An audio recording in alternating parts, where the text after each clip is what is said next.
So you're looking at the Range Rover Evoque 2020 model. A Range Rover Evoque 2020 in Dubai would cost you around 173,000 dirhams. At least that's the starting price. This particular model which you're looking at has come with the high gloss black finish. So you're gonna see the, let's say, the bumpers, the fenders, the side vents, they're all gonna have a high gloss black finish, which is kind of nice. It makes the SUV look more sharp and tough. It adds a nice personality, and this car is particularly designed in Britain. So as you can see, they've managed to even emboss the British flag onto the wheels, which is pretty cool. And this is the dynamic version, so they have a badge on the sides of the vehicle. The LED lights are much more slimmer this time, and like I just said, this is a high gloss package, so you're going to see glossy black finish throughout the exteriors.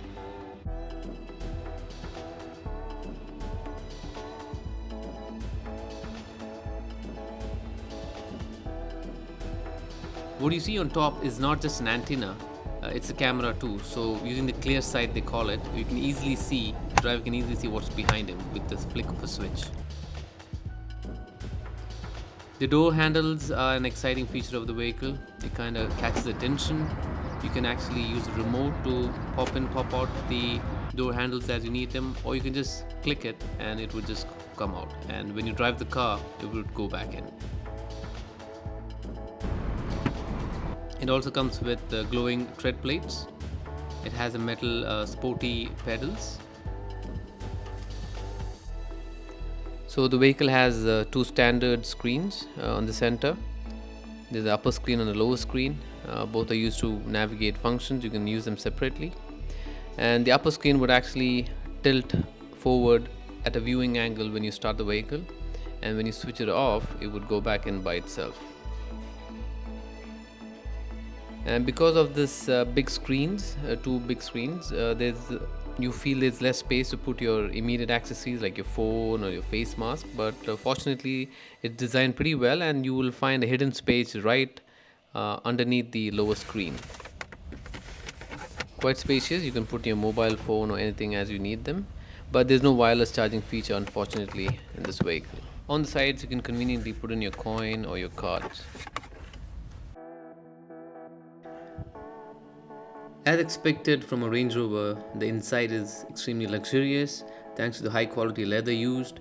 And if you notice the leather, especially the color, it's maroon in color, and along with the dark materials used, it creates a great contrast inside.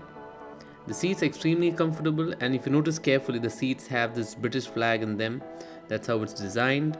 That's simply because the car is actually engineered and designed in Britain. And the seats are very comfortable. You can sit for a long hour journey and there should be no issue at all. Also, there's sufficient legroom space for the rear passengers. That's how smartly they've designed the front seats. The back of the front seats actually curve, which creates these good space for the leg room. Behind the front seat, there's a USB port.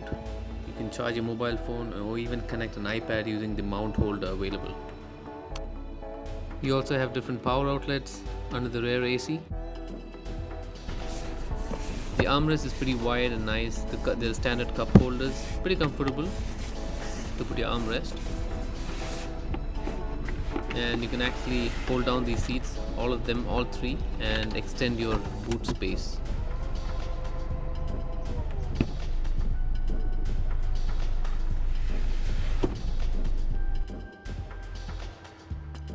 There's a nice suede cloth that is wrapped from the middle all the way onto the top of the ceiling.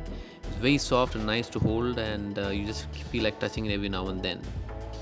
There is a fixed panoramic glass roof. It's a wide glass roof, but it's fixed, so you can't open them, but you can really enjoy the view.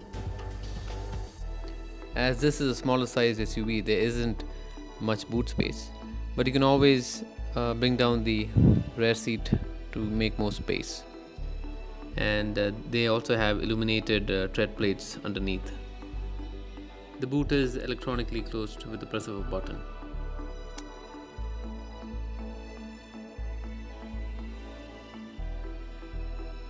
The driver door controls are pretty standard. However, It also has blind spot monitoring for doors. So before you open the door, if there's any vehicle passing by, it would indicate you here.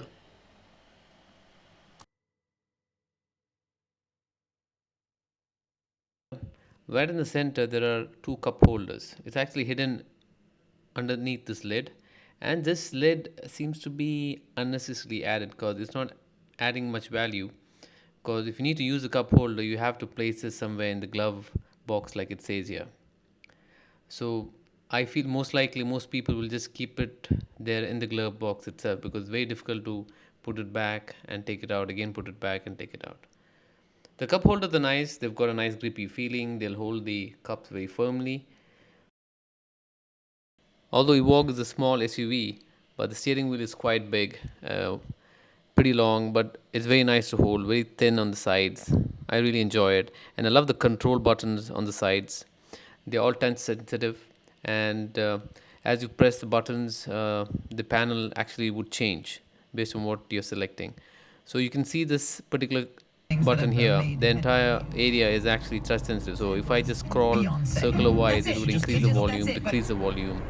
So it's very handy, and as you can see those icons coming in and changing as the phone comes in. There's also voice control. You can actually speak to the vehicle to change the frequency. Tuning to 104.8 FM.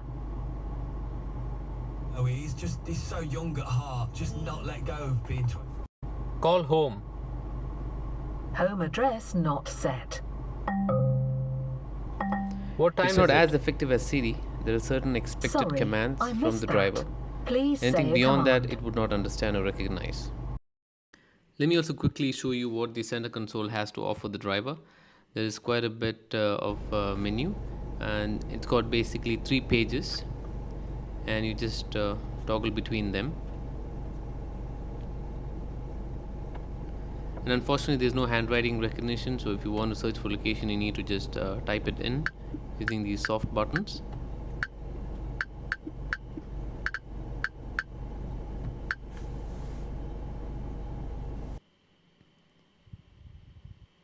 And the camera is lovely. You have different views. As you can see what's underneath. You have a 360 view.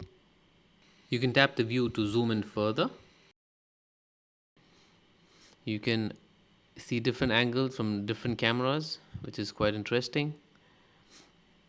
So this way you know how many cameras are actually embedded inside this vehicle. And as far the dial is concerned, you have different views.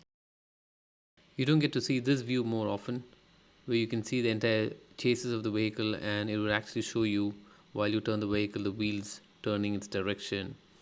And this also would actually show you, in case you are inside the water, what's the level of depth in water as well.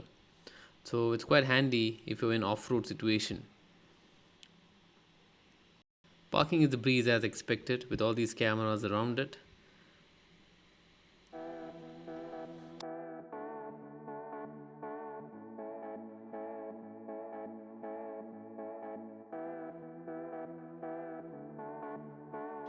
And this is where the Range Rover excels for off-road situation. They have different kinds of driving modes: the eco mode, the comfort mode, which is always there, the grass gravel, which you don't see in other vehicles, mud ruts program, and the sand program, or auto terrain, which would automatically adjust based on the terrain situation.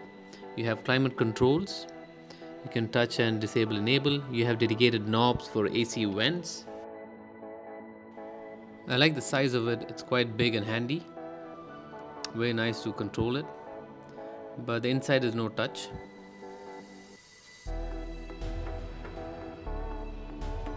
And on the right hand side you have the dedicated knob for the fan control. You adjust the fan speed.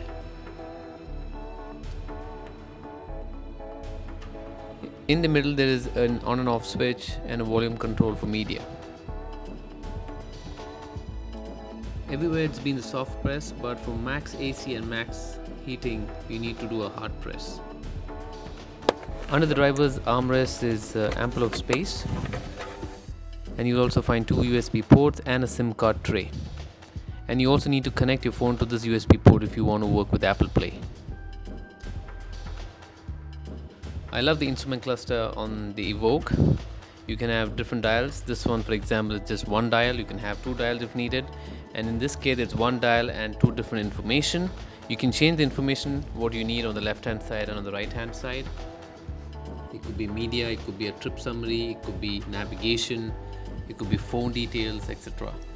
You can even have it entirely as a full map, so when you're driving it's easy for you to see and maneuver. It's just amazing. You don't find it in any other vehicle usually. You can even have it entirely dedicated for your media, and for off-roading situation this would be handy. Here you have maps in between two dials, and notice the maps, they're all like a 3D view. These are the other parameters you can change in general settings: pressure, the units, the kind of temperature you need in degrees Celsius or Fahrenheit.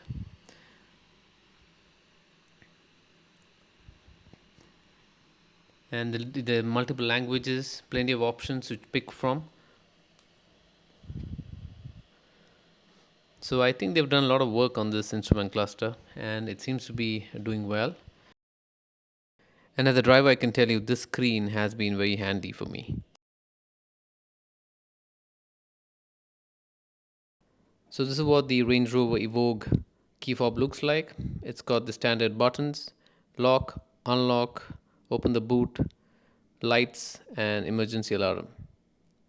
So the lights is something that you don't find in most keys, but otherwise all other are standard keys. The key fob feels outdated. It's got a chrome finish on the sides, yet it just doesn't feel great. I think they need to do something about the design of this key fob, at least with the next version. Thanks for watching the video. Hope to see you in the next one.